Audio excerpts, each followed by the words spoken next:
ആത്മവിശ്വാസം നിങ്ങളുടെ ജീവിതം മാറ്റാനാകുമോ? മിക്ക ആളുകളും വലിയ സ്വപ്നങ്ങൾ കാണുന്നു, എന്നാൽ പലപ്പോഴും അതിന് ആറ് ചുവട് വയ്ക്കാൻ ഭയപ്പെടുന്നു. ക്യാമറയിലേക്ക് നോക്കി സംസാരിക്കണമെങ്കിൽ, വലിയ ആൾക്കൂട്ടത്തിന് മുന്നിൽ എന്തെങ്കിലും പങ്കുവെക്കണമെങ്കിൽ അജ്ഞാതമായ ഒരു ആശങ്ക പലരെയും പിടികൂടും. അതിജീവിക്കാൻ കഴിയുമോ? തീർച്ചയായും. ആത്മവിശ്വാസം ഒരു ദിവസം കൊണ്ട് ഉണ്ടാകുന്നതല്ല, പക്ഷേ ചെറിയ ചെറിയ ശ്രമങ്ങളിലൂടെ നിങ്ങൾക്ക് അതിനെ വളർത്താം. എങ്ങനെ ആത്മവിശ്വാസം ഉയർത്താം?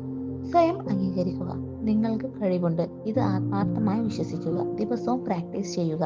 ചെറിയ ശ്രമങ്ങൾ ആയാലും തുടർച്ചയായുള്ള അഭ്യസനം നിങ്ങളെ ഭയം കുറയ്ക്കും. നിഷേധാത്മകത ചിന്തകൾ ഒഴിവാക്കുക. നിങ്ങളുടെ മനസ്സിനെ പോസിറ്റീവ് ആക്കുക. നിങ്ങൾക്കാകുമെന്ന് ഉറപ്പിക്കുക. അനുഭവം നേടുക. ഓരോ വീഡിയോയും ഓരോ പ്രസംഗവും ഒരു പുതിയ അനുഭവം തന്നെയാണ്. ഇതിലൂടെ നിങ്ങൾക്ക് മെച്ചപ്പെടും. വീഡിയോ കോൺഫിഡൻസ് ഒരു കഴിവാണെന്ന് നോക്കേണ്ടത്. തുടർച്ചയായി പ്രാക്ടീസ് ചെയ്യുമ്പോൾ നിങ്ങൾക്ക് ചിന്തിച്ചതിലും നല്ല ആത്മവിശ്വാസം ലഭിക്കും. ഇന്ന് നിങ്ങൾ ചെറിയ വീഡിയോ ചെയ്യാനുള്ള ധൈര്യം ഉണ്ടാകുമോ? നിങ്ങൾക്ക് ആശങ്കകൾ എന്തൊക്കെയാണ്? കമന്റിൽ പറയാം.